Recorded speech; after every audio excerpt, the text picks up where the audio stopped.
सभी लोग एक बार सीधे होकर बैठेंगे।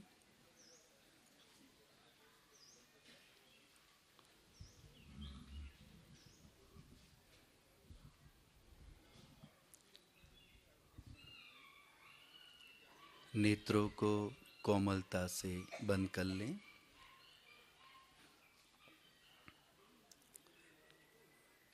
शरीर सीधा रखें।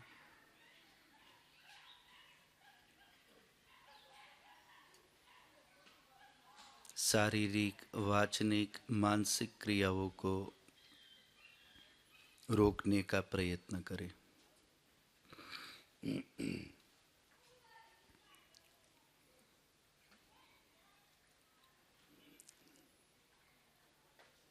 और पुनः मन में स्वयं के प्रति जागरूकता का निर्माण करते हुए स्वयं की उन्नति में क्या क्या समस्याएं आ रही हैं और इसके निवारण के लिए किन उपायों को करना जरूरी है, किस विद्या की जरूर है, इस बात को विचार करने का प्रयत्न करें।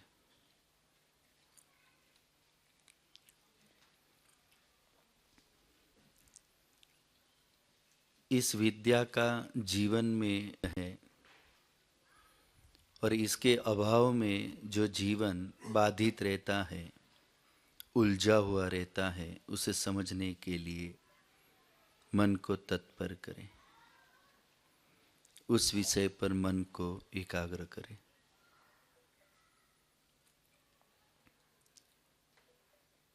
जीवन की उन्नति के लिए आवश्यक जो आध्यात्मिक ज्ञान विज्ञान है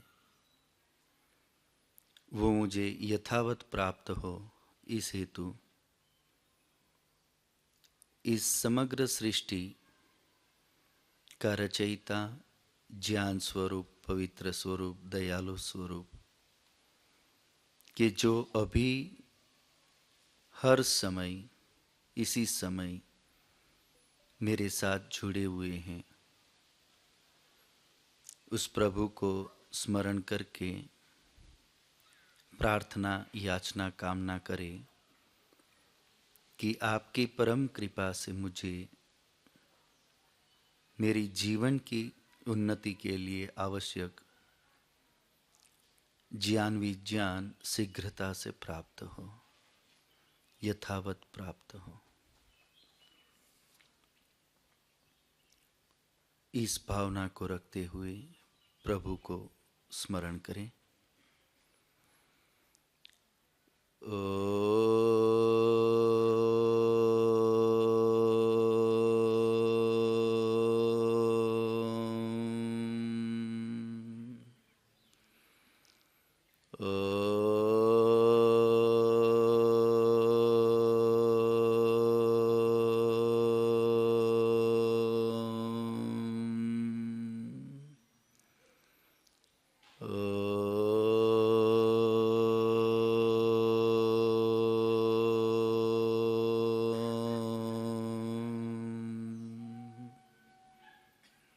धीरे धीरे नेत्रों को खोल लेवे।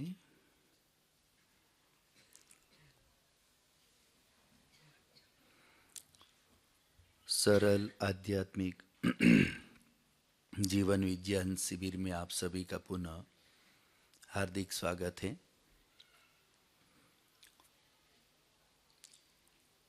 तो आगे चलने से पहले कल जो हमने मेहनत की है उसके पर भी विचार हो जाना चाहिए कि नहीं, कि कल का भूल जाए तो चलेगा।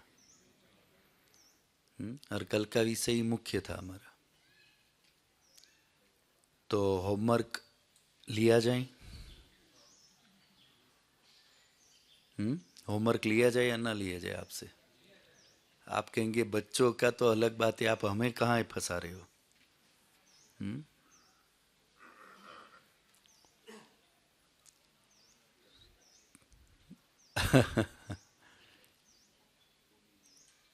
अच्छा, आपका बच्चा होमवर्क न करे और परीक्षा न दे और आप उसको पढ़ाते और वो पढ़ता रहे तो आपको कैसा लगेगा? बिना होमवर्क और एग्जाम की कि यदि कोई स्टडी हो रहा हो तो वो स्टडी कैसा होगा? उत्तम होगा या निकृष्ट होगा? है, जिसमें होमवर्क की भी जरूर नहीं है और एग्जाम की भी जरूर नहीं है, तो वो स्टडी कैसा होगा और वो स्टूडेंट कैसा होगा? तो यदि उसमें रिजल्ट लाना है तो क्या रखना जरूरी है? होमवर्क भी और। तो क्या विचार है, कल सबकी परीक्षा रख दी जाए?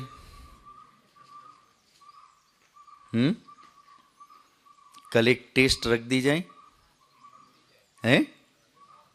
स्टूडेंट तो तैयार होंगे पर बड़े सोच रहे होंगे ये कहाँ उलझा रहे, अब यहाँ बैठा दिया जंगल में, इतना ही बहुत है स्कूल में।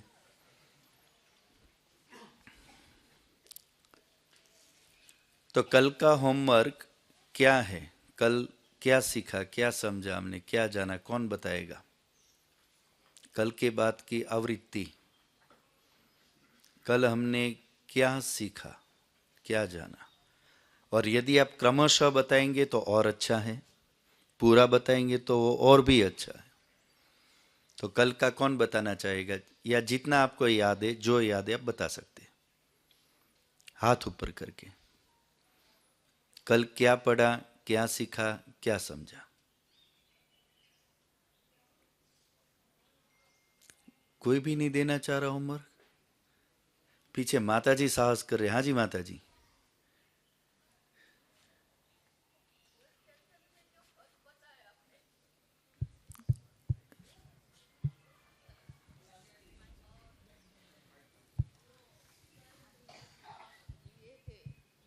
माइक में बोली माताजी। जड़ चेतन में जो फर्क बताया जी आपने, जी जी माताजी, वो मुझे बहुत अच्छा लगा। बढ़िया। चलो खुल के आपने बताया। और देखो, वृद्ध माताजी है, इन्होंने साहस किया बताने का। उंगली किसकी उठनी चाहिए थी? हाँ, और मुझे रात को जो ईश्वर जीव प्रकृति, जी ईश्वर और जीव और प्रकृति का जो भेद बताया जी इसमें ये कितना गुण रहते, ईश्वर में कितना गुण जी रहते, जी प्रकृति में कितना गुण रहते जी और जीव में कितना गुण, ये फर्क बताया जी। वो भी मुझे बहुत अच्छा फर्क लगा। जो भी बताया, पर आपको याद है, इसके लिए आप जरूर अभिनंदन के पात्र हैं। मैं भी आपके आभारी। मस्तिष्क में चीज बैठी है, आपकी याददाश्त, आपकी रुचि और आपकी एकाग्रता दिखा रही है। हाँ, ठीक है, धन्यवाद माताजी, वो प्रभु की कृपा है। बहुत अच्छा माताजी, बहुत अच्छा। तो देखो माताजी ने 2-3 चीजें तो बता दी, और कौन बताना चाहेगा? हाँ जी बहन जी, यहाँ पे सात्विक जी, बहन जी, फिर उधर दे दीजिए। नमस्ते जी। जी सबसे पहले तो आपने जड़ चेतन का टॉपिक लिया, जिसमें पृथ्वी में हम सारी चीज़ें जो देख रहे हैं उसमें से चेतन भी है और जड़ भी है, जो लिविंग अनलिविंग करके आपने समझाया। जड़ चीज़ें हैं जो सांस नहीं ले रही है, जैसे कि ये सब देख रहे हैं, और चेतन में हम सब आते हैं जी। वो भी ऐसे परमात्मा की सारी चीज़ें बनाई हुई तो है ही, पर हम परमात्मा का अंश नहीं है, हम चेतन है, अलग है उससे, अलग है उससे। ऑल ओवर सब मिला के रात को आपने परमेश्वर के बारे में बताया। पृथ्वी 3 चीज़ों से बनी है, जीव, प्रकृति, संसार 3 चीजों से बना। हाँ जी, हाँ। संसार पूरा 3 चीज़ों से बना है, जीव, प्रकृति और ईश्वर। ईश्वर, ठीक है, ऐसा आपने बताया, और रात को ईश्वर के सारे गुण आपने बताए। ठीक है, धन्यवाद। हाँ जी, पीछे।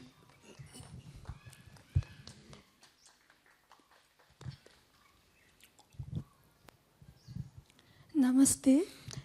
जो आपने पहले बताया कि जो अपना पंच तत्व से जो बना है वो स्थूल शरीर का, उसके बाद जो आपने बताया सूक्ष्म शरीर का जी, वो बताया, उसके बाद जो बताया चेतन स्वरूप जो परमात्मा है वो अपने विराजमान है, अपने सर्वव्यापक है, ये वो बताया। जी जी, बहुत नमस्ते। अच्छा, बहुत अच्छा मत है। और कोई? अच्छा, एक आपने क्या महिलाओं को ही ठेका दे रखा है? हैं? जैसे घर में घंटी बजती तो बोले महिला खोलेगी, कोई अपने बैठे रहो। ये लोग काम कर रहे तब तक अपने क्या जरूर है, आराम कर लो। अब ऐसे तो इसमें भी बात ठीक है कि इनको पकड़ते तो पकड़ने दो, ये भी है, ठीक बात है, क्योंकि घर तो इनसे ही चलना है। और कोई?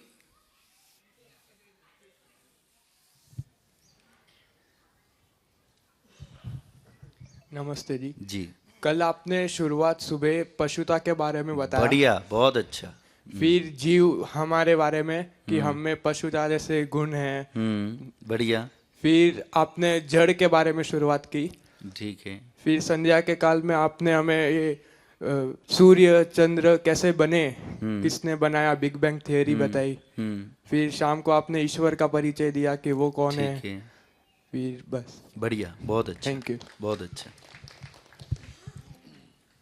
तो कुल मिलाकर हमने कल ये चर्चा की कि आध्यात्म जैसा कुछ होता है या नहीं होता है, और है तो वो किस स्वरूप में हम आध्यात्म को स्वीकार करते हैं।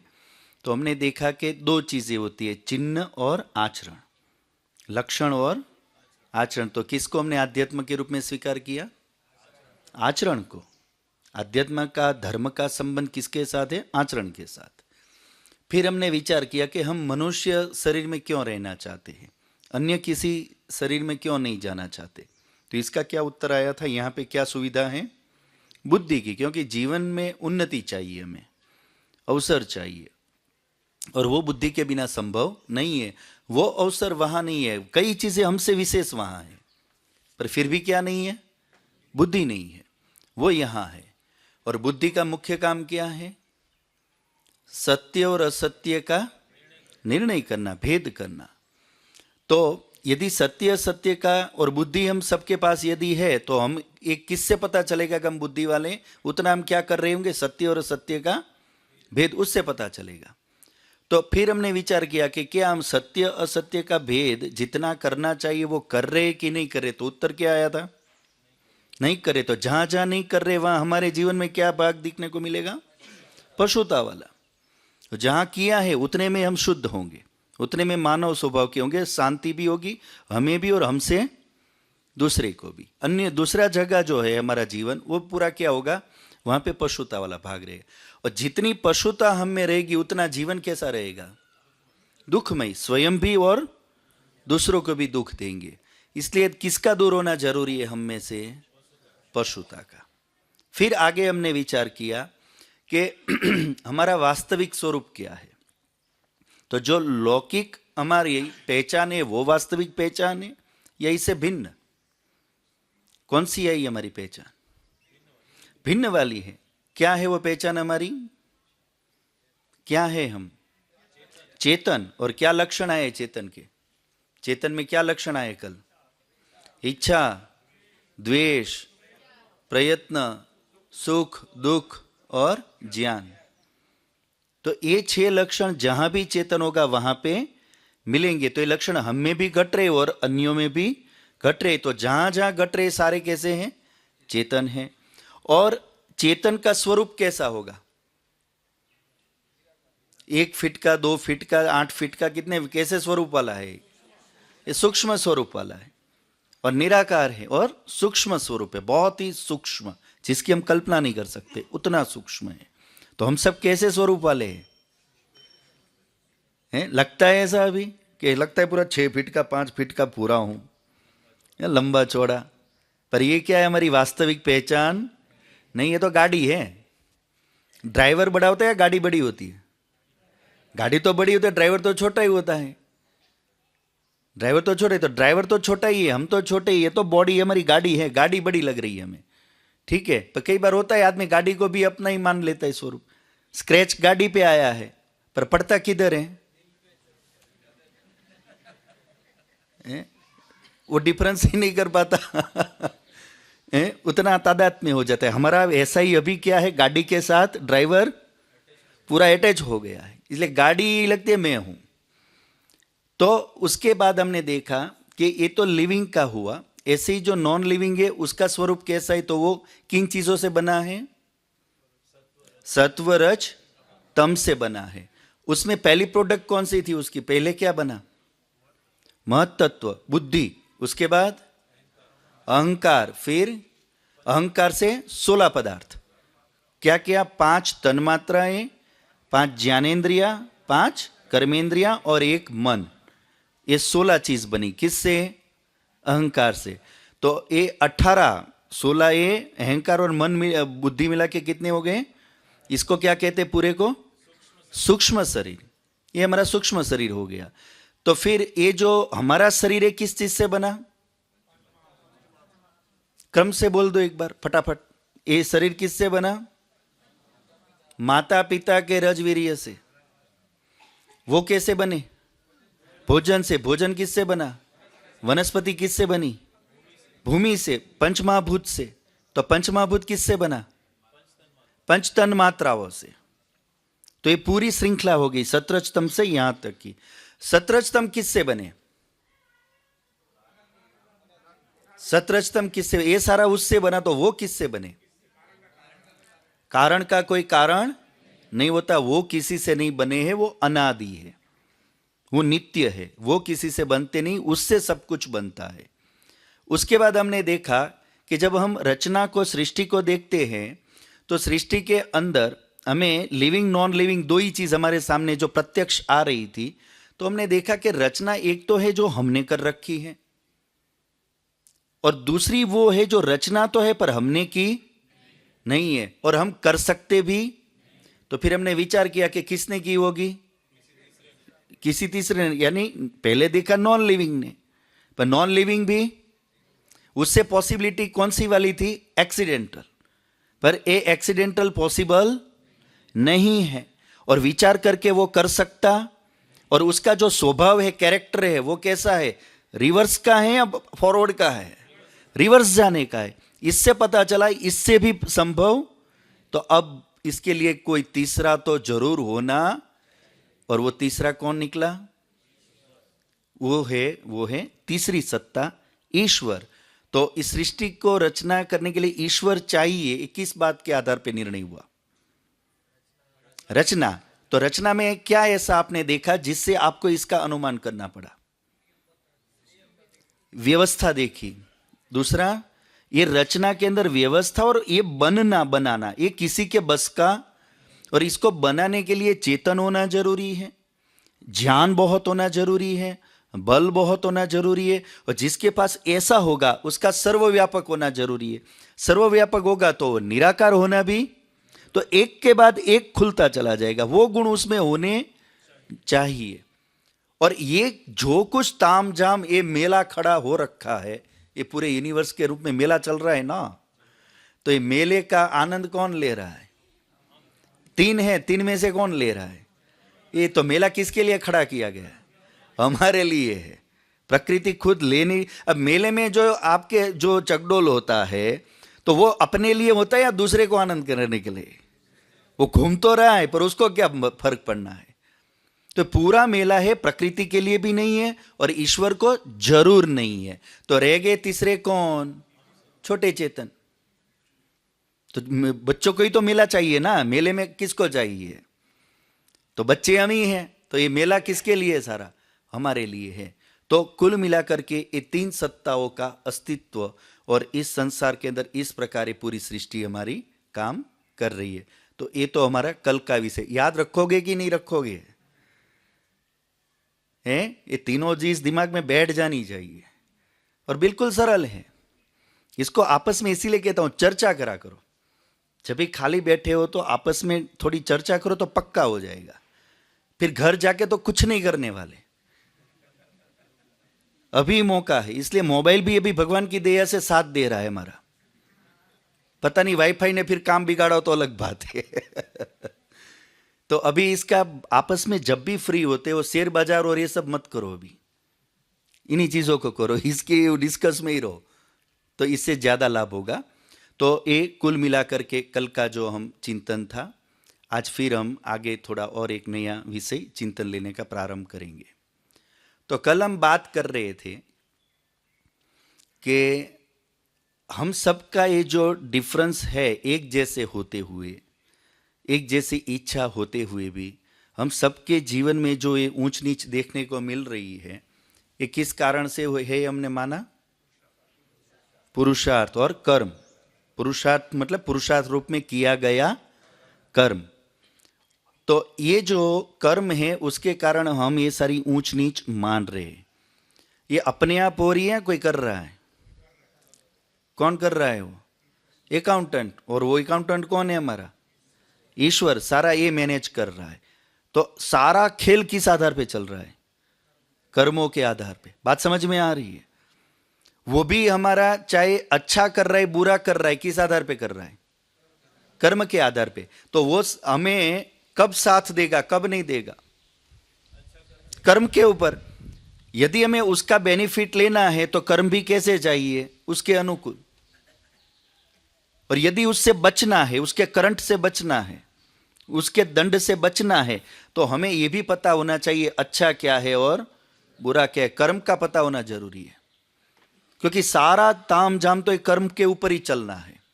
और वो कुछ नहीं देखता हमारा, केवल कर्म देखता है कैसे चल रहे कैसे नहीं चल रहे। और इसीलिए जब हमारी डेथ होती है तो यहां से क्या साथ में लेके जाते हैं हम? और फिर भी आगे में मिलता है कि नहीं मिलता है? केवल किस चीज के आधार पे मिला? तो साथ में भी कौन सी चीज रहने वाली है? तो सबसे ज्यादा किसको समझना जरूरी है? हमें उसी के बारे में विचार करना जरूरी है। ये मेरे लिए कितना जरूरी है, क्योंकि यही एक साथ में चलने वाला है और वो भी साथ इसके आधार पे ही देने वाला है। तो इन सारी चीजों को देखते हुए कर्म के विषय में हम थोड़ा विचार कर सकते हैं। तो सामान्य रूप में हम सबकी एक समझ है कर्मों को लेकर के। तो कल हम जैसे एक चर्चा कर रहे थे कि एक बात हम जो कहते हैं कि उसकी मर्जी के बिना, उसकी मर्जी के बिना पत्ता भी नहीं हिलता। तो ये हम क्या कर रहे हैं? उसकी प्रशंसा कर रहे हैं या उसको गाली दे रहे हैं? उसकी मर्जी के बिना पत्ता भी नहीं हिलता, इसका अर्थ क्या है?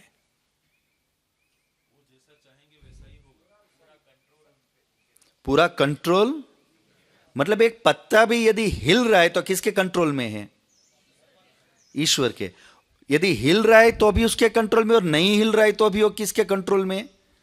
तो ये तो एग्जाम्पल हुआ, पर इससे कहना क्या चाह रहे हैं?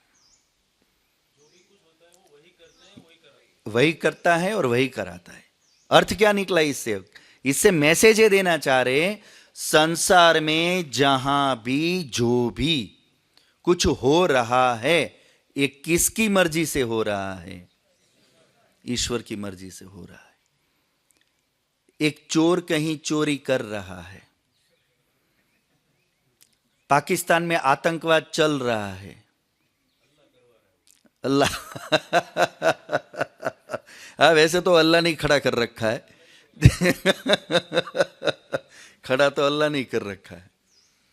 तो जहां जो कुछ भी चलता है तो ये सारा कौन करवा रहा है? ये बच्चा, देखो बच्चा सच बोलता है, क्योंकि हम बात किस सिद्धांत पे कर रहे हैं? उसकी मर्जी के बिना पत्ता भी नहीं हिलता। तो जहां भी जो भी बुराई भी चल रही है, आपकी काम वाली बाई आई नहीं है तो किसने नहीं भेजा?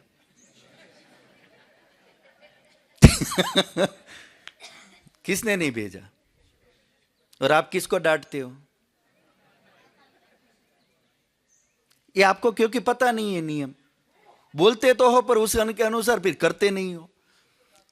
दिन भरे बोलते हो कि उसकी मर्जी के आगे कुछ किसी की कुछ नहीं चलती, और फिर भी डांटते काम वाली बाई को। फिर कहीं कोई बात करने व्यवहार के बैठोगे, फिर फिलोसॉफी करोगे। मतलब जहां जो भी गड़बड़ चल रही है, बच्चा पढ़ नहीं रहा, लिख नहीं रहा, होशियार नहीं है, तो ये किसके कारण है? ईश्वर करा रहा है। ईश्वर बैठ ही नहीं रहा, तो वो अपने उसमें लगा हुआ है। तो संसार में जहां भी झेल जितनी भी भरी है, किसने भरवाई है? और जो अभी पकड़े नहीं गए वो भी किसके कारण? क्योंकि सारा किसकी मर्जी से होता है? ईश्वर की मर्जी से हो रहा है। जब सारा उसकी मर्जी से ही हो रहा है तो आप क्यों पसीना पसीना हो रहे हो? होने दो जो होता है, दखल क्यों कर रहे हो? और ये अपना पैसे रोटी चक्कर में पैसे कमाने में भी क्यों पसीना पसीना हो रहे? बैठो ना, खानी खिलानी होगी तो खिला देगा। आप यदि हाथ पैर मार भी लोगे और उसको आपको नहीं खिलानी है तो क्या कर लोगे? इतना भी मत करने दो, कर रहा है सारा, बैठे रहो, सारा ही अपने आप हो जाएगा। हाँ, चांच दिए तो, भूख दिए तो खाना भी देगा। तो भूख दिए कि नहीं दिया आपको उसने, तो खाना भी देगा कि नहीं देगा? उगा रहा है कि नहीं उगा रहा है? तो बैठे रहो। यदि हमारे नसीब में उसकी मर्जी में होगा तो खिलाने आ जाएगा, चलेगा ना? आज यहां ऑर्डर दे देते कि भाई हम सब ईश्वर के सिद्धांत को जान चुके, उसकी मर्जी के बिना कुछ भी, इसलिए आज आप अपनी मर्जी से कुछ मत करना। आज हम बैठते हैं और उनकी मर्जी होगी तो माथेरान में दोपहर का खाना मिल जाएगा, और नहीं होगी तो नहीं मिलेगा। तो ये ऑर्डर दे दे उनको। तो दो बात मत करो, ऑर्डर क्यों नहीं देना है, मना क्यों कर रहे हो? इसका मतलब आपको ईश्वर पे भरोसा नहीं है। गई भैंस पानी में। आप यदि उनको ऐसा नहीं बताना चाह रहे, इसका मतलब आपको ईश्वर पे भरोसा, और यदि भरोसा है तो इसका मतलब मर्जी उसकी चलनी है, तो फिर टेंशन क्यों लेते हो? तो टेंशन क्यों लेते हो? यानी आप इस चीज को मानते भी हो और अपने बुद्धि लगाते भी हो। तो दो बातें उल्टी कैसे कर रहे हो? पकड़ में आ रही है बात आपको? एक और तो ये मानते हो कि इसकी मर्जी के बिना कुछ नहीं होता, दूसरी ओर आप सारे हाथ पैर मार रहे हो। तो इसका अर्थ क्या है? कोई अर्थ ही नहीं है ना। और यदि मार रहे हो इसका मतलब आप उस चीज को बोलते तो हो पर मानते, पता है वो खाना खिलाने नहीं आएगा, भूखे रहना पड़ेगा दोपहर को, हमें ही करना पड़ेगा, और आप करते भी हो। और करते हो इसका मतलब क्या हुआ? सब कुछ ईश्वर की मर्जी से हो रहा है या अपनी मर्जी से भी करना पड़ता है? पकड़ में आ रही है बात आपको? पर जब व्यवहार की कोई बात होगी, कोई घटना होगी, तो दे उसके ऊपर टोकरी। और जब भूख लगेगी तो लगेंगे अपने, पता है वो खिलाने वाला नहीं है। ये दोहरी बात जो है ये किस कारण से है? ये कर्म का सिद्धांत पता न होने से। और इसीलिए क्या करते हो, व्यवहार में जिन चीजों की जरूरत है उसमें कहीं भी आप ईश्वर का भरोसा नहीं कर रहे। ये बात सच है कि नहीं है? जिस चीज के बिना आपका काम नहीं चलेगा, उनमें से एक भी बात पे आप ईश्वर का इस सिद्धांत के आधार पे भरोसा नहीं कर रहे हो। पर जब कोई सुख दुख की बात आती है तब आप ये नियम लाकर रख देते हो कि भाग्य में लिखा होगा। पकड़ में आ रही है बात आपको? जब कोई व्यवहार में सुख दुख आता है, कोई दुर्घटना होती है, तब आप क्या कहते हो? और किसी की श्रद्धांजलि में भी चले गए या कोई हॉस्पिटल में उसको मिलने चले गए तो उसको भी क्या अच्छा उपदेश देते हो?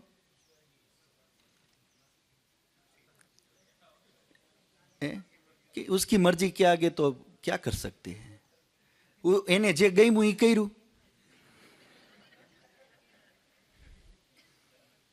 एने गई मुई करू। तो जब उसको जो अच्छा लग रहा है वो कर रहा है, तो रोटी क्यों बना रहे हो? उसे अच्छा लगेगा तो खिला देगा, नहीं लगेगा तो नहीं खिलाएगा। पर वहां नहीं करते, क्योंकि आप जानते हो यहां ये नियम फेल है, यहां ये नियम फेल है। पर जब जीवन के सुख दुख की बात आती है तो वहां हम ईश्वर को उस रूप में लाके रखते या नहीं रखते हैं कि किस कारण से हुआ। यानी मेरे जीवन में कोई सुख आ गया, दुख आ गया, कोई हानि हो गई, तो हम लगभग ये मानते हैं मेरे कोई कर्मों का फल है। दुख में अधिक, दुख में अधिक, सुख में तो वैसे भी याद नहीं करते। आशीर्वाद मिले, वहां गुरु जी को ठेका दे देंगे।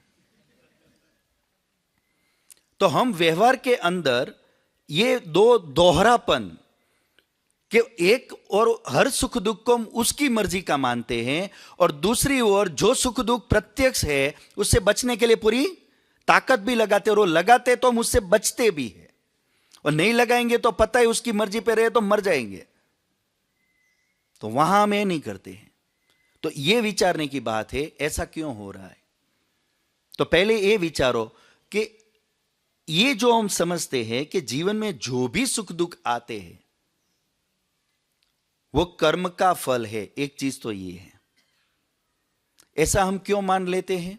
क्योंकि हम ये जानते हैं कि सुख दुख हमने मान रखा है कि बिना कर्मों के नहीं मिलते। हमने ऐसा मान रखा है कि सुख दुख जो होते हैं जीवन में वो बिना कर्मों के नहीं मिलते। यानी जैसा कर्म करेंगे वैसा हमें फल मिलेगा। अच्छे कर्म करूंगा तो सुख मिलेगा, बुरे कर्म करूंगा तो दुख मिलेगा। तो ये मेरे जीवन में कुछ बुरा हुआ है तो किस कारण हुआ है? इसका मतलब मेरे कोई बुरे कर्म है। और अच्छा हुआ है तो किस कारण हुआ है? मेरे कोई अच्छे कर्म है। तो हम सुख दुख को कहां जोड़ दिया? सीधा हमने अपने कर्म के साथ, अच्छे बुरे कर्म के साथ जोड़ दिया हमने।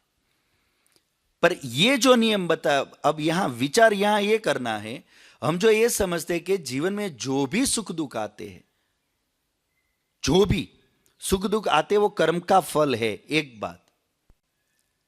और दूसरा सिद्धांत पलट के बोल रहा हूं कि कर्म के अनुसार फल मिलता है, ये दूसरी बात ध्यान देना। एक क्या है? कर्म के अनुसार फल मिलता है, और दूसरा क्या है? जो भी सुख दुख मिलता है वो कर्म का फल होता है। दोनों में कोई अलग वस्तु लग रही है या एक लग रही है? ये बात तो पक्की क्या कि हम जो भी कर्म करते हैं उसका सुख दुख के रूप में हमें फल मिलता है, पर जो भी सुख दुख मिल रहा है वो कर्म का फल नहीं होता। हो भी सकता है और नहीं भी। अब बात पकड़ में आ रही है आपको? हर कर्म के अनुसार उसका सुख दुख रूप फल मिलेगा, ये पक्का। पर जो भी सुख दुख मिलता है या मिला है वो सारा कर्म का फल है, ये बात पक्की और पूरी नहीं है। मिल भी सकता है, नहीं भी होता है, होता भी है और नहीं भी होता है। तो इसका मतलब क्या हुआ कि हमें कुछ सुख दुख ऐसे हैं जो बिना कर्म किए भी भुगतने पड़ते। ये बात पकड़ में आ रही है अब आपको? जो हमने कर्म न किया हो तो भी जीवन में सुख दुख भुगतना पड़ता है। इसका अर्थ ये निकला। अब ये समझना है कि ये कैसे होगा, क्योंकि हम कर्म की जो पूरी व्यवस्था है उसको नहीं जानते, इस कारण ये स्थिति बनी। अब एक बार ये सिद्धांत समझ लेंगे तो ये बात हमें क्लियर हो जाएगी। कर्म किसे कहते हैं? कर्म किसे कहेंगे? नहीं कोई है उसमें से, आप क्या समझते हो, बताना चाहेंगे? कर्म किसे कहते हैं?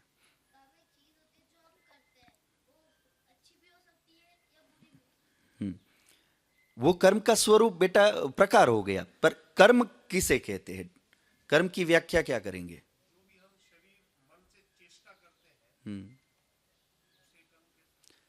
शरीर और मन से हम जो चेष्टा करते हैं उसे हम कर्म कहेंगे। क्या आपको ये बात इनकी समझ में आई है, नहीं आई है? शरीर से मन से वाणी भी जोड़ दो, उससे हम जो चेष्टा करते हैं उसे कर्म कहते हैं। इन्होंने ऐसा कहा तो आपको क्या लगता है, ये बात जच रही है? जच रही है बात? शरीर से, मन से और वाणी से हम जो क्रिया करते हैं उसे क्या कहते हैं? कर्म कहते हैं। तो मैं शरीर से अभी ये कर रहा हूं, पाप मिलेगा कि पुण्य? बताओ। है खुजली कर रहा हूं, पाप मिलेगा कि पुण्य? है वाणी से आपने कहा, वाणी से गुनगुना रहा हूं कोई गीत, गा रहे कोई गीत, पाप मिलेगा कि पुण्य? तो क्या होगा? क्रिया मात्र कर्म नहीं कहा जाएगा। शरीर वाणी मन से किया जाने वाली क्रिया मात्र कर्म, पर ऐसी क्रिया शरीर वाणी या मन से की जाने वाली कि जिससे कर्माशय बनता हो, यानी चेष्टा विशेष। ऐसी चेष्टा जिससे क्या बनता हो? पाप या तो पुण्य रूपी कर्माशय। और कर्माशय बनना चालू कब होगा? जब एक जीव का व्यवहार दूसरे जीव से जुड़ गया, वहीं से क्या चालू होगा? कर्माशय। तो कर्माशय कहां से शुरू होता है? समझ में आ रही है बात? दो जीव के बीच के व्यवहार की बात है। मेरे करने न करने का दूसरे पे क्या अच्छा बुरा प्रभाव जा रहा है, उससे क्या हमारा बनता है? कर्माशय। बात पकड़ में आई? अपने आप में मेरे जो भी कर्म हो तो मेरी क्या होती है? व्यक्तिगत आवश्यकता है, उससे कोई पाप पुण्य नहीं बनता। मैं स्नान करूंगा नहीं करूंगा, इससे कोई पाप पुण्य नहीं बनेगा। मैंने दिनचर्या की नहीं की, व्यायाम किया नहीं किया, इससे पाप पुण्य नहीं। करूंगा तो फायदे में रहूंगा। बात पकड़ में आ रही है आपको? करूंगा तो आरोग्य अच्छा रहेगा, करूंगा तो स्वस्थ रहूंगा, वो एक अलग चीज है, वो मेरा अपने लिए मैं कर रहा हूं। पर जब मैं ऐसा कोई व्यवहार करता हूं जिससे दूसरे जीव पे उसका कोई अच्छा बुरा प्रभाव जा रहा है, तो उससे क्या बनता है? कर्माशय। उसे कहते कर्म। ये बात पकड़ में आ रही है आपको? ये बात समझ में आई कि नहीं है आपको? कर्माशय दूसरे जीव के साथ जुड़ा हुआ है, ये दिमाग में बिठा दो। हमारा दूसरे के साथ कैसा तालमेल है? तो ये होता है कर्म, जिसका प्रभाव दूसरे पे क्या पड़ता है, अच्छा या तो बुरा। नंबर एक। हां, ये आपको इसका कोई पाप नहीं लगेगा, आपके संस्कार बुरे हो जाएंगे। और इससे क्या होगा? आपने वो बुरा संस्कार बना दिया, अब ये संस्कार भविष्य में वृक्ष बन के बाहर आएगा और आप किसी का बुरा करेंगे, तो ये आपको भविष्य में नुकसान पहुंचाने में पाप रूप बनेगा। पर अभी आपने मन में कोई बुरा विचार कर लिया, इससे आपके संस्कार बिगड़ जाएंगे, इससे आपके मस्तिष्क का सामर्थ्य क्या होगा? कम हो जाएगा। पर इससे आपको कोई पाप पुण्य भी नहीं लगेगा, क्योंकि दूसरे जीव का आपने कोई इससे अहित अभी नहीं किया है, उसको कोई कष्ट नहीं पहुंचा है। तो ऐसा व्यवहार जब करेंगे तो इससे हमारे कर्माशय पे प्रभाव पड़ेगा। बैंक के अंदर ट्रांजैक्शन आप करो तभी तो एंट्री पड़ती है ना। कोई भी अकाउंट के साथ आपके बैंक के अंदर एंट्री कब पड़ेगी? प्लस माइनस कब होगा? क्या चाहिए उसके लिए? विड्रॉल या तो डिपॉजिट। और एक ट्रांजैक्शन मतलब कुछ ना कुछ तो करना पड़ेगा ना, दूसरा अकाउंट भी चाहिए। तो ये इस प्रकार देखना है कि दूसरे से जब हम व्यवहार करेंगे तब अकाउंट में एंट्री यहां पड़ेगी हमारी।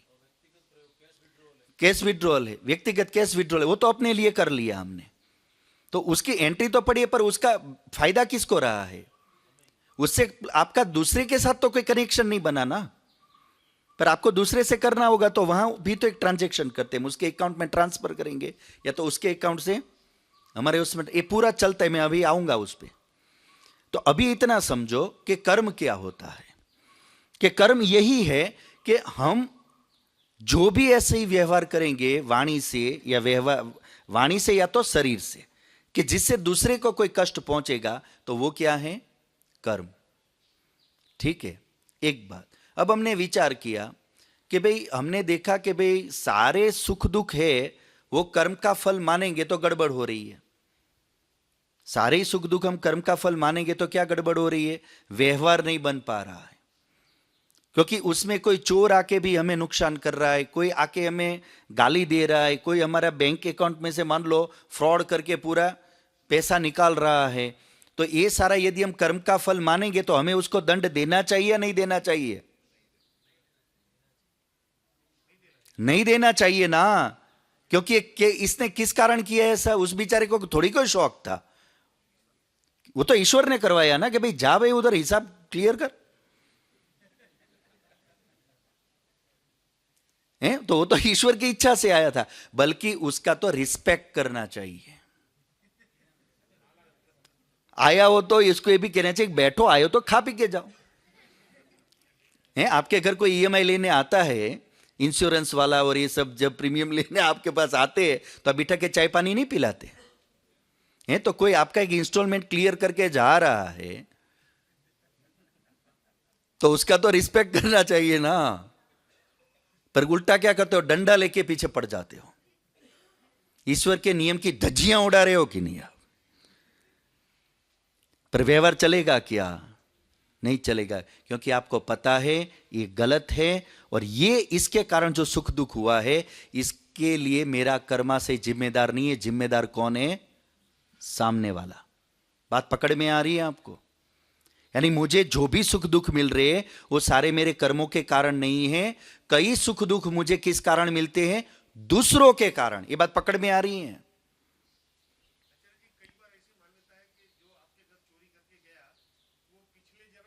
मांग रहा था, बेचारा ले गया, उसको याद आ गया। हमें कुछ याद नहीं आता कि किसी के घर में जाना है।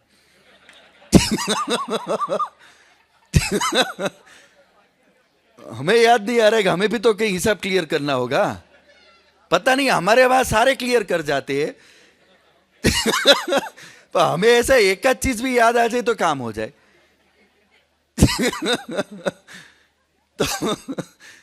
तो समझना यह है कि यदि इस सिद्धांत पे चलेंगे तो व्यवहार नहीं बनेगा, हमारा व्यवहार नहीं चलेगा। और व्यवहार में यदि सिद्धांत को माने तो हम करते तो उसका उल्टा है। मैं आज आपको एक आचार्य होने के नाते, वेद उपदेश देने वाले के नाते मैं आपसे कह भी दूंगा आज के बाद चोर को पकड़ना नहीं, खिला के भेजना।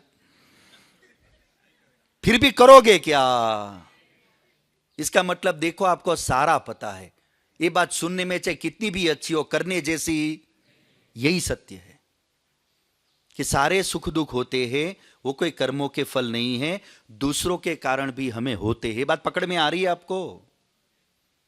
तो अब उसको क्या कहा जाए? अब प्रश्न ये है, जब ये मेरे कर्म का फल नहीं है और फिर भी मुझे सुख दुख हुआ है तो उसे क्या कहा जाए?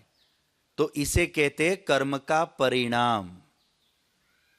क्या कहते हैं इसे? परिणाम। ये कर्म का फल नहीं है। कर्म का फल वो होता है, केवल कर्म का फल वो दे सकता है जो मेरे कर्मों को और उस कर्म के फल को जानता है।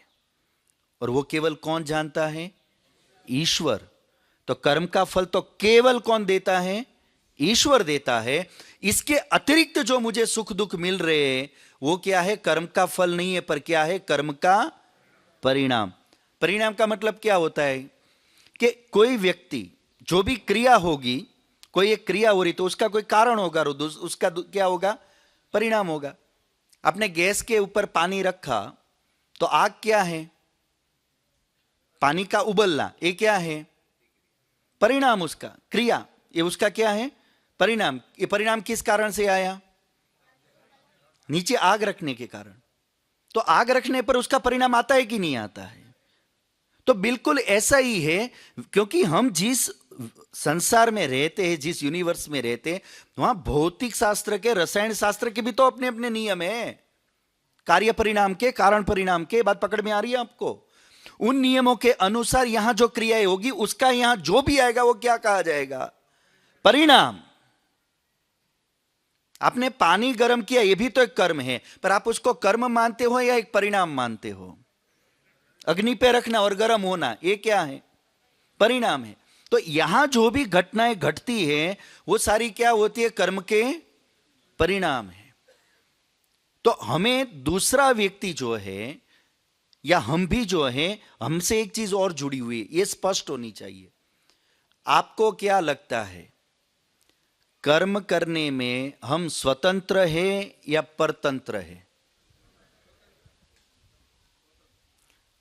यदि हम हर कर्म अपने पूर्व कर्म के अनुसार कर रहे तो हम स्वतंत्र हुए या परतंत्र हुए? और अधिकांश लोग क्या मानते हैं? मेरे जीवन में जो भी हो रहा है किस कारण हो रहा है? मेरे पिछले जन्म के कर्मों के कारण। तो यदि पिछले जन्म के कर्म के कारण ये सारा मैं किए जा रहा हूं तो मैं स्वतंत्र हुआ या परतंत्र? इसमें तो स्वतंत्रता रही नहीं, बस मेरे को तो चलते ही जाना है। और दूसरी बात, यदि ऐसा ही चलते जाना है तो कर्म करूंगा कब? तो कर्म करूंगा कब? यदि मुझे कर्म के अनुसार ही चलना है, सारा मैं सांस ले रहा हूं, बैठ रहा हूं, बोल रहा हूं, ये किस कारण कर रहा हूं? पिछले जन्म के कर्मों के कारण। तो मैं नया कर्म कौन सा कर रहा हूं? नया कौन सा कर रहा हूं? और यदि नया नहीं कर रहा हूं तो आगे मुझे बिना कर्म के फल कैसे मिलेगा? ये बात पकड़ में आ रही है? व्यवस्था नहीं बनेगी। इसलिए क्या मानना पड़ेगा कि कर्म करने में हम क्या है? इंडिपेंडेंस है, बिल्कुल स्वतंत्र है। स्वतंत्र किसे कहते हैं? आप चाहो तो अच्छा कर लो, आप चाहो तो ऑप्शन है, ये करना चाहिए नहीं करना चाहिए, फिर आपकी मर्जी। इसको क्या कहते हैं? पर यदि आपको कहा जाए यही करना है, तो अब क्या हो जाएंगे आप? परतंत्र हो जाएंगे, आप परतंत्र होगे। पर यह कहा जाए देखो ये करना चाहिए और ये नहीं करना चाहिए, ये ठीक है और ये गलत है, अब आप अपनी इच्छा से करते हो, तो ये क्या है? स्वतंत्रता। तो आपको क्या लग रहा है, जीवन हमारा ऑप्शनल वाला है, हमारे सामने ऑप्शन है या नहीं है? कोई भी काम करो आप, कोई भी डिसीजन लो, कोई भी बात करो, अच्छा बोलो चाहे बुरा बोलो, चाहे अच्छा करो चाहे बुरा करो, चाहे ऊपर चढ़ो नीचे उतरो, को भी करो, आप स्वतंत्र हो कि नहीं? आपके पास ऑप्शन है कि नहीं, ये पकड़ो पहले। जब आपके पास ऑप्शन है तो किसी एक को आप चुनेंगे। ऑप्शन है और आप उसमें से एक चुन रहे, तो आप परतंत्र कभी नहीं हो सकते। बात पकड़ में आ रही है? आपके पास यदि ऑप्शन नहीं और आपको करना पड़ रहा है, तो आप क्या हो? परतंत्र। तो जीवन में क्या लग रहा है, हमारे पास दोनों ऑप्शन रहते या नहीं रहते? रहते ही है ना। और रहते तभी हम उसमें से किसी एक को क्या करते हैं? चुनते हैं। तो हम स्वतंत्र हुए या परतंत्र? स्वतंत्र है। आपके पास जब आप सीट कोई रिजर्वेशन करते हो, चाहे फ्लाइट की ट्रेन की, तो सीट सिलेक्ट करते हो कि नहीं करते? तो आपके सामने ऑप्शन होता है, ऑप्शन होता है तभी तो आप सिलेक्ट कर पा रहे हो। तो आप जब सिलेक्ट कर रहे हो, अब यहां गड़बड़ क्या हो रही है? जो कर्म के अनुसार फल मान रहे, सारा कर्म के अनुसार हो रहा है, वो ऑप्शन होते हैं, ऑप्शन में से एक चीज चुन लेते हैं और चुनी हुई चीज के ऊपर क्या ठप्पा लगा दे, ये मेरे पूर्वजन्म के कर्म के कारण मैंने चुना। बात पकड़ में आ रही है? क्या घोटाला हो रहा है? ये उस पर थोप रहे। पर पूर्वजन्म का होता तो ऑप्शन ही नहीं होता, ऑप्शन ही नहीं होता। पर ऑप्शन है, विकल्प है, और मैंने इसमें से एक चुना है। इससे पता चलता है मैं कैसा हूं? स्वतंत्र हूं। तो अब स्वतंत्रता में दोनों बात आ गई, अच्छा और बुरा दोनों सामने हैं, आपने जो चुना। तो अब जब व्यक्ति के पास स्वतंत्रता रहेगी, केवल मेरे पास है या सबके पास है? सबके पास है। और ऑप्शन हम किस आधार पे चुनते हैं? अपनी इच्छा से। ऑप्शन किस आधार पे चुनेंगे हम? इच्छा से। और इच्छा किस आधार पे होती है? ज्ञान के आधार पर, नॉलेज के आधार पर। तो नॉलेज यदि परफेक्ट होगा तो ऑप्शन राइट चॉइस करूंगा, और नॉलेज संस्कार मेरे गलत होंगे तो ऑप्शन रॉन्ग चॉइस करूंगा। ये बात पकड़ में आ रही है आपको? तो अब यहां पे हर व्यक्ति के पास नॉलेज एक जैसा है या अलग अलग है? सबके संस्कार एक जैसे हैं या अलग अलग है? अलग अलग है। क्योंकि हमने कल देखा हमारे साथ दूसरा कौन घुस गया इसमें?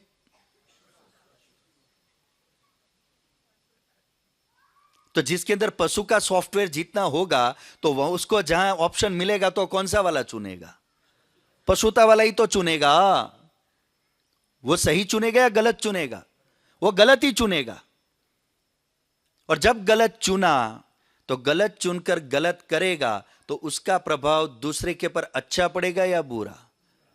तो अब इसके कारण जो दूसरे को कष्ट हुआ या दुख हुआ, ये कर्म का फल नहीं, इसको कहते कर्म का परिणाम। उसकी कर्म करने की स्वतंत्रता के कर्म का परिणाम। ये बात पकड़ में आ रही है? ये कर्म का फल नहीं है। तो हमें व्यवहार में जो दुख होते रहते हैं, एक दूसरों से जो खटपटे होती रहती है या हानि लाभ होते रहते हैं, इसमें कारण पहला क्या देखना चाहिए? ये क्या होता है हमारे साथ, क्या हो रहा है? कर्म का परिणाम। और इसीलिए आप ये मानते हो ये परिणाम जिसके कारण आए, आप उसके पीछे डंडा लेके पड़ते हो। आप उस नियम के पीछे नहीं पड़ रहे हो, उसके नियम के अनुसार नहीं चल रहे हो, पर आप क्या कर रहे हो? उसी के पीछे पड़ रहे हो जिसके कारण ये परिणाम आया, आप उसी को ही जेल में डलवाते हो। इसी से पता चल रहा है कर्म का परिणाम है, फल नहीं है। तो एक चीज क्या हो गई? कर्म। दूसरा क्या हो गया? कर्म का फल। दूसरा क्या हो गया? कर्म का फल। तीसरा क्या हो गया? कर्म का परिणाम। और तीसरी चीज होती है, वो होता है कर्म का प्रभाव। अच्छे व्यक्ति होगा और किसी ने अच्छे कार्य को किया, तो उसके उस अच्छे कार्य को देखकर, जैसे इस बच्चे ने कल हमें उदाहरण दिया था कि कोई किसी को मान लो कोई वस्तु शेयर कर रहा है, तो उसको देख करके हमें खुशी होगी। तो इसके ऊपर क्या हुआ? कर्म कौन कर रहा है? देने वाला। फायदा कौन ले रहा है, उसका परिणाम किसको मिल रहा है, सामने वाले को, ये थर्ड पार्टी है। पर फिर भी उसके ऊपर क्या प्रभाव आ रहा है, क्या चीज आ रही है, वो खुश हो रहा है। तो इसको क्या बोलते हैं, प्रभाव। इसे क्या बोलते हैं, प्रभाव। यानी एक व्यक्ति ने जो कर्म करने की स्वतंत्रता थी, उसने कर्म किया, वो तो हो गया कर्म करने वाला, और उसके कर्म करने से अच्छा और बुरा जो रिजल्ट आया उसको कहते हैं कर्म का परिणाम। और उसका जिसके ऊपर मान लो अच्छा या बुरा, उसकी जो इंप्रेशन दूसरे पर पड़ी, उसको क्या कहते हैं, कर्म का प्रभाव। और कर्म का फल कौन देता है, ईश्वर की ओर से आता है, वो मनुष्य नहीं दे सकता। और वो कर्म का फल वो 3 रूप में देता है। जो भी देखो, जितने भी ये चेतन दिख रहे हैं, कर्म का फल तो चेतन को ही मिलेगा। तो जितने चेतन देख रहे हैं उनको देखो, तो ये सारे चेतनों में क्या कॉमन चीज दिख रही है कर्म फल के रूप में, जरा लगाओ दिमाग। सारे चेतनों है तो सारे अलग अलग मॉडल, ठीक है, सबके अलग अलग कैटेगरीज है, पर फिर भी कुछ कॉमन इसमें है कि नहीं है, कि कर्म के, और ये सारी डिफरेंस किस कारण हुआ, कर्म के फल के रूप में। तो डिफरेंस है वो सब में कॉमन कैसे दिखाई देता है,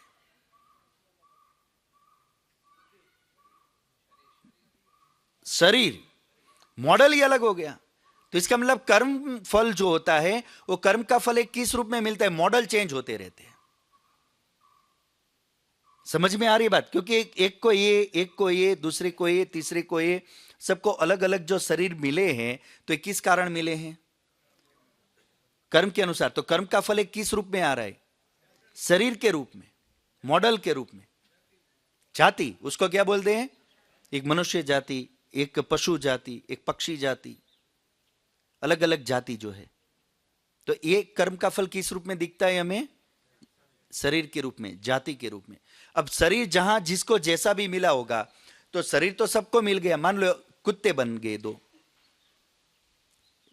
आत्माओं को कुत्ता बनाया, तो दोनों को कर्म के अनुसार कुत्ते तो बना दिया। तो जाति तो दोनों को कैसी मिल गई, एक कर्म के समान मिल गई। पर एक कुत्ता एंटीलिया में है, दूसरा भी माथेरान में कहीं घूम रहा होगा। आए थे दोनों एक ही दिन एक ही टाइम, तो अब कुत्ते तो बन गए, पर कुत्ते बनने के बाद भी एक का देखो 1.5 लाख खर्चा लग रहा है, तो दूसरा बेचारा रोटी ढूंढ रहा है। तो दूसरा कर्म फल के अनुसार डिफरेंस क्या दिखता है, कि एक तो मॉडल चेंज होता है, और दूसरा भोग, उसकी सुविधाएं, फैसिलिटीज वो भी कम ज्यादा होती है। मॉडल तो सेम है, पर फिर भी डिफरेंस किस में है, सुविधाओं में, उसको मिली हुई फैसिलिटीज वो अलग अलग हो गई। तो दूसरा उसका जो भेद है वो हमें किस रूप में दिखेगा, भोग के रूप में। और आगे देखो, कौन सा कुत्ता ज्यादा जिएगा, माथेरान वाला या एंटीलिया वाला, सादा जी जाएगा, क्योंकि हवा इतनी बढ़िया खींच रहा होगा, बस वो रोटी मिल जाए उसको 2 टाइम। तो आयु में भी डिफरेंस होगा क्या, मॉडल सेम होते हुए हो सकता है कि भोग भी कैसे हैं। जैसे 2 जुड़वा बच्चे हुए, मॉडल दोनों का और भोग भी दोनों का, दोनों के माता पिता भी एक, प्रॉपर्टी भी एक, बंटवारा भी एक, पर क्या दोनों एक साथ मरेंगे, पकड़ में आ रही है बात आपको।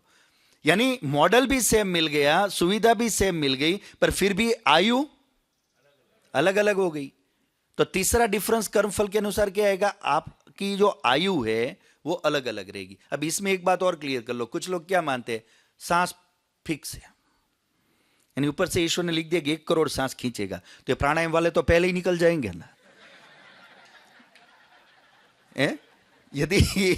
यदि सांसें हमारी पहले से ही यदि फिक्स है कि उतनी सांस पूरी होगी, वो अपना सिलेंडर खाली हुआ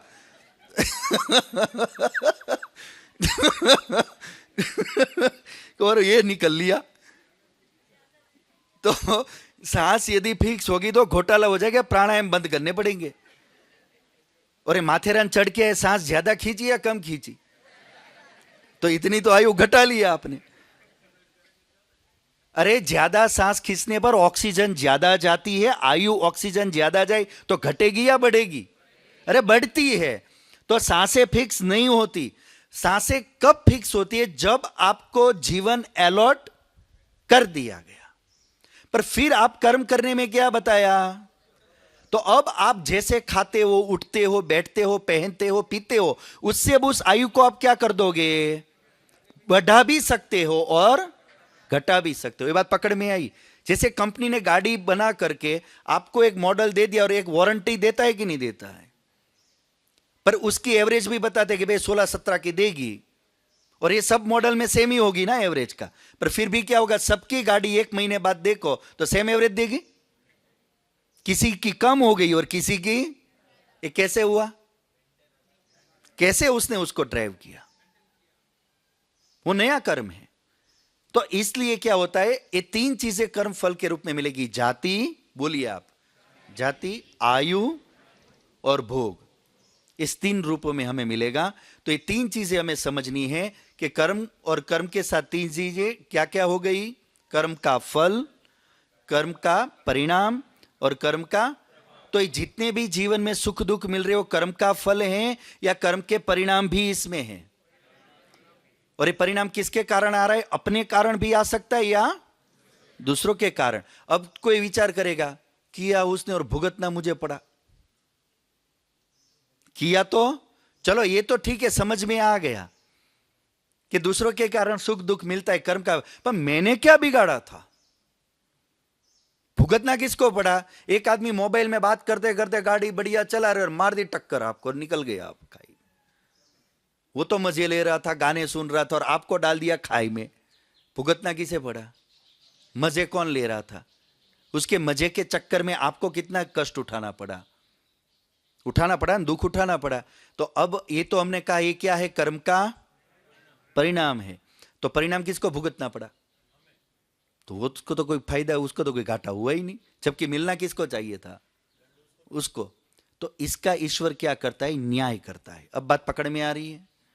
जहां जहां इस कर्म का परिणाम के रूप में हम दूसरे को या दूसरा कोई हमें जो कष्ट देगा, उसका ईश्वर क्या करेगा?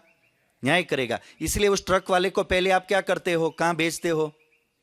जेल भेजते हो, उसको दंड दिलवाते हो। इससे क्या होगा? अब यदि पुलिस ने उसको पकड़ लिया और दंड दे दिया तो ठीक है, पर दंड में कोई कमी रह गई या बच गया तो रडार से बाहर जाएगा नहीं। वहां तो एंट्री हो चुकी कि कितना घाटा पहुंचाया, उतना उसको क्या मिलेगा। पर फिर भी आपका प्रश्न है, उसको दंड मिले ना मिले, मेरे को भुगतना पड़ा, उसका क्या? हम तो अपने पे ही देखेंगे ना। उसने तो जो, चलो उसको दंड दे भी दिया, पर मेरा जो लॉस हुआ उसका क्या?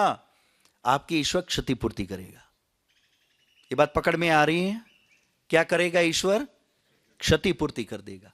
यानी जो लॉस आपको गया था वो सूत समित लौट आएगा, और वो 2 रूप में देगा आपको। या तो आपको कोई दंड कभी भुगतना था तो वो आपका इंस्टॉलमेंट आ गया, और नहीं था तो आपके अंदर जमा हो जाएगा, उसका बेनिफिट आपको आगे वो कभी दे देगा, पर रखेगा नहीं। वो बात पकड़ में आ रही है? अपने पास रखेगा नहीं। मतलब हमारा कोई चाहकर भी उसके रहते और इस व्यवस्था के होते इतना बाल बांका नहीं कर सकता।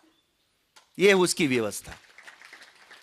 बस हमें उसके सिद्धांत में, नियम में ट्रस्ट होना चाहिए, ये विश्वास होना चाहिए कि उसके न्याय में ना देरी होगी ना अंधेरा होगा, पक्का काम होगा, सॉलिड होगा। यदि गलत किया तो भी सुध समित, अच्छा किया तो भी वो देगा ही देगा। ये उसकी व्यवस्था है। तो ये हमें कर्म फल की कुछ बात याद रहनी चाहिए। साथ में एक छोटी सी बात और जोड़ के बता देता हूं कि इसके साथ 3 चीजें और जुड़ी हुई। जैसे मैं अभी क्या कर्म कर रहा हूं? वाणी का, बोलने का। तो ये मेरा क्या चल रहा है अभी? कर्म, ठीक है। और आप लोग क्या कर रहे हैं अभी? तो आपका कौन सा कर्म चल रहा है अभी? तो जो कर्म चल रहा है अभी, कंटिन्यू है, उसको बोलते हैं क्रियमाण कर्म। इसे क्या बोलते हैं?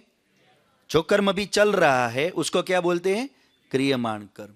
अब एक कर्म पूरा हो जाएगा, मैं अपना बोल के चला जाऊंगा, आप अपना सुन के चले जाएंगे। तो अब मैंने कोई कर्म अभी यहां किया था, अच्छा कर्म कर रहा हूं या बुरा कर रहा हूं? तो अब इसका कोई अच्छा बुरा फल भी तो बनेगा कि नहीं बनेगा? तो उसका क्या बनेगा फल? पुण्य। तो वो जो जमा हो गया उसको क्या कहते हैं? कर्म का फल। यानी अभी क्या चल रहा है? क्रियमाण कर्म चल रहा है, जब कर्म पूरा हो गया तो उसका क्या बन जाएगा? फल। जो संचित बोलते हैं उसको क्या बोलते हैं? संचित कर्म। क्या बोलेंगे? जो जमा हो गया।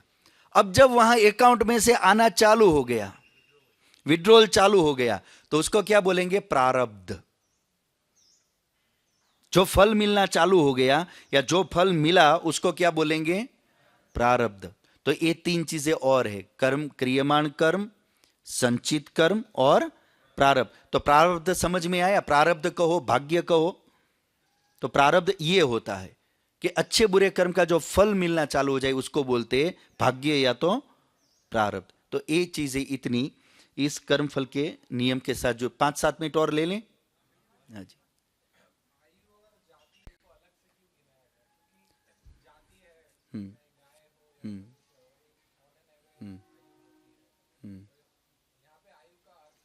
इसमें ऐसा है कि हर जाति की आयु डिफरेंस तो है।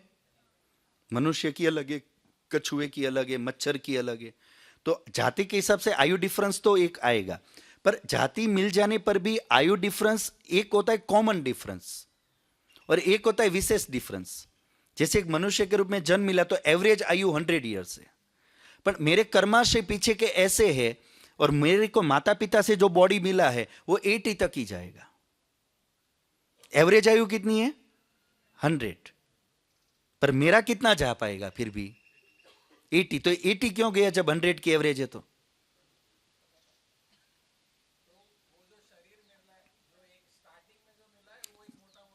यस, अच्छा किया आपने प्रश्न। एक और बात क्लियर कर दूं, हमारे कर्म का फल ईश्वर जो मैक्सिमम हमारी बर्थ के साथ दे देता है। बात पकड़ में आई आपको? मैक्सिमम हमारे कर्म का फल कब मिल जाएगा? ये मॉडल चॉइस करते ही कर्म का मैक्सिमम फल आ गया। समझ में आ रही है बात? आपने हैवी मॉडल चॉइस किया है तो इसके लिए पेमेंट भी उतना ही करना पड़ेगा। तो जब हमने मॉडल फाइनल किया तभी क्या है, बड़ा हमने वहां पे तो कर्म का सबसे बड़ा हिस्सा जन्म मिलते ही हमारा क्या होता है? हो जाता है। अब बीच बीच में छोटे मोटे आते रहते हैं, छोटे मोटे इंस्टॉलमेंट आते रहेंगे।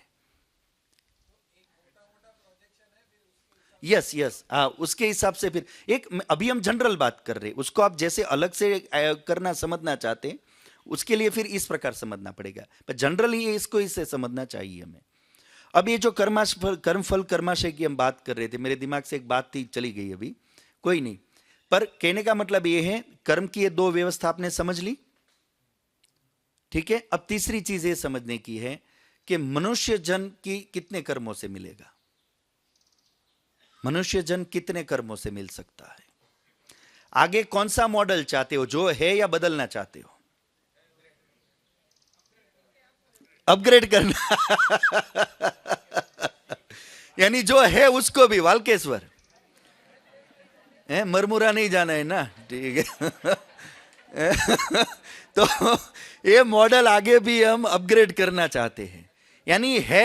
अच्छा, अपग्रेड करने का चांस नहीं रहा तो अब दूसरे ऑप्शन पूछे, दूसरा कोई ऑप्शन हो, दूसरा कुछ चाहते हो तो बोलो, तो क्या करोगे? बोले वालकेश्वर पैक है, तो क्या करोगे? तो कौन सा मांगोगे? तो फिर वही कहोगे जो है वही सीट दे दो जो है वही सीट दे दो। वो बोलेगा इसके लिए तुमने टिकट उतनी नहीं पे की है, तो अब क्या करना पड़ेगा? फिर जनरल में जाना पड़ेगा। तो हम यदि आगे ये चाहते कि तो दो बातें, या तो वालकेश्वर मिल जाए या जो है वही ठीक है, पर इससे नीचे तो ना जाए, ऐसा तो मानेंगे ना। या तो ऊपर जाए या जहां है वहां, पर नीचे तो कैसे रहोगे? कैसे रहोगे? इसके लिए पहले तो आपको मनुष्य बनना पड़ेगा, सबसे पहले तो क्या बनना पड़ेगा, और उसमें भी अपग्रेड वाला, फिर वो दूसरे नंबर पे बात आएगी, पर पहले तो क्या बनना पड़ेगा? मनुष्य। तो ये भी तो पता होना चाहिए मनुष्य बनूंगा कब, मनुष्य बनूंगा कब। अच्छा, मनुष्य अच्छे कर्मों से बनेंगे या बुरे कर्मों से? और वो अच्छे कर्म को क्या कहते हैं आध्यात्मिक भाषा में? पुण्य कर्म। और बुरे कर्म को क्या कहते हैं? पुण्य पाप की परिभाषा भी सुन लो। मेरा ऐसा कोई भी व्यवहार जिससे किसी दूसरे को कष्ट हुआ है, उससे जो फल बनता है उसको पाप कहते हैं। ये बात पकड़ में आ रही है? मेरा ऐसा कोई भी व्यवहार जिससे किसी का भला हुआ है और उसका जो फल जमा होता है, उसका जो जमा हुआ, उसको क्या बोलते हैं? पुण्य। तो मुझे आगे वाला जन्म किस आधार पे अच्छा मिलेगा? और पुण्य बनता कब है? अच्छा करेंगे तब। अब एक आदमी 1 करोड़ रुपया कमा भी रहा है और 1 करोड़ खो भी रहा है, टोटल कितना बचा? करोड़ रुपया कमा रहा है और करोड़ रुपया लगा भी रहा है, टोटल कितना उसके पास बचा? तो अमीर कब माना जाएगा? अमीर कब बनेगा? या तो वो जो करोड़ वाला है, खर्चा उसको कितना कर दे? कम कर दे। और या दूसरा मतलब आय भी, एक तो है खर्चा कम कर दे, आय उतनी ही रखे। दूसरा ये है खर्चा उतना करना है तो आय बढ़ाओ। और तीसरा ये है खर्चा भी घटाओ और आय भी बढ़ाओ। तो जल्दी फायदा किस में होगा? खर्चा भी घटाओ और आय भी बढ़ाओ। तो 2 चीज करनी पड़ेगी मनुष्य जन्म लेने के लिए। जो पाप हो रहा है वो बंद कर दे और पुण्य जितना हो सकता है उतना कर दे, तो क्या होगा? फटाफट बढ़ेंगे। ये बात पकड़ में आ रही है आपको? फटाफट बढ़ेंगे। इसलिए अपना ऐसा कोई भी व्यवहार कि जिस व्यवहार से दूसरे को कष्ट हो रहा है, अपने फायदे के लिए, अपने स्वार्थ के लिए, यदि दूसरे को कोई हानि पहुंचा रहे, उसको हम घटाते जाए। और अपने जीवन से किसी भी चींटी को, पशु को, पक्षी को, कीट को, पतंग, किसी को भी, मनुष्य को यदि हम फायदा पहुंचा सकते हैं तो पहुंचाते जाए। तो क्या होगा? फटाफट अकाउंट स्ट्रांग हो जाएगा। मॉडल तो आगे बदलेंगे, पर अभी इस मॉडल में भी काफी कुछ अभी यहां भी अपग्रेड हो सकता है। ये बात पकड़ में आ रही है आपको? आगे जाके भी तो यही मॉडल लोगे, यही मॉडल तो अपग्रेड होगा। तो ये मॉडल अभी है कि नहीं है, तो यहां भी तो अपग्रेड होगा। जाति नहीं बदलेगी, पर आपके आयु और भोग बदल सकते हैं कि नहीं? ये तो अभी भी बदल सकते हैं। भोग तो अभी भी बढ़ा सकते हैं, वाल्केश्वर का काम अभी भी कर सकते हैं। ये चांस है हमारे पास। पर इसके लिए हमें क्या चाहिए? लक चाहिए। क्या चाहिए? और वो लक यानी क्या? भाग्य, पुण्य। ये जितना होगा तो क्या होगा? आप खाली मन में सोचते जाओगे मुझे करना है तथास्तु, मुझे करना है तथास्तु, मुझे करना है तथास्तु, मुझे करना है, क्योंकि अकाउंट में पड़ा ही फटाफट आएगी लोन। और अंदर कुछ नहीं है और प्रार्थना करते रहो, जपते रहो, घमते रहो और मांगते रहो। तो भी कहेगा, मैनेजर कहेगा डाल तो सही, पहले चेक भेज रहा है, बाउंस होगा, उल्टा दंड मिलेगा। अरे पहले अकाउंट में कुछ डाल तो सही। तो मनुष्य यदि बनना है, वो भी कैसा मनुष्य? बिल्कुल लास्ट कैटेगरी का, मतलब बिल्कुल मध्यम स्तर का। मतलब कैसा? बिल्कुल सामान्य स्तर का। तो सामान्य स्तर का भी मनुष्य बनना है तो आपके पूरे जीवन दरमियान 50% पुण्य किए हुए चाहिए, कम से कम 50। यानी टोटल कर्म जो किए थे उसके 50% यदि पाप है तो 50% क्या चाहिए? तो आपको प्ले हाउस में ले लिया जाएगा। या आप कोई एग्जाम दे रहे हो तो एग्जाम क्लियर करने के लिए होता है ना कि भाई आपको 7th में से 8 में जाना है। तो एक तो होता है आप मान लो डिस्टिंक्शन ले आओ, फर्स्ट क्लास, सेकंड क्लास ले आओ, पर एक होता है कि बस जाना है। तो भी कितना चाहिए? 35% तो भी चाहिए ना मिनिमम, प्रमोटेड। यानी कम से कम आपको एक स्टैंडर्ड में से दूसरे में जाना है तो भी एक मिनिमम तो चाहिए कि नहीं चाहिए? उतने भी नहीं ला रहे हो तो पड़े रहो वहां, फेल। तो हमें कम से कम मनुष्य बन जाना है, वो भी सामान्य स्तर का। तो कम से कम कितने प्रतिशत पूरे जीवन दरमियान पुण्य चाहिए? 50%। यानी 50% पाप होगा तो चल जाएगा, पर 50% पुण्य जरूर चाहिए। तब भी हम लोअर मॉडल होगा, वो भी बहुत ऊंचा मॉडल तो हो जाएगा मनुष्य का, पर क्या होगा? अपग्रेड नहीं होगा। वही मरमुरा मुमरा मेरे को बोलने, मुमरा, मुमरा, ओके, मुमरा ठीक है।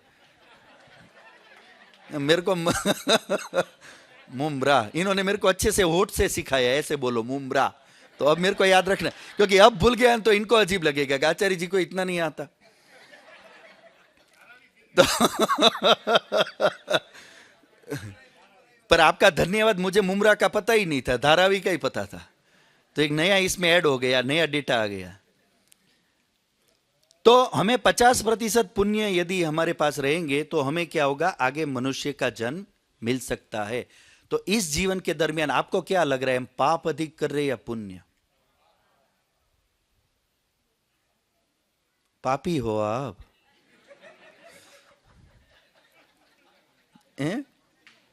मैं नहीं कह रहा, आप कह रहे कर रहे, तो आपको क्या कहूं, पापी कहूं या पुण्यात्मा कहूं? हिसाब नहीं लग रहा है, हिसाब ही नहीं रख रहे।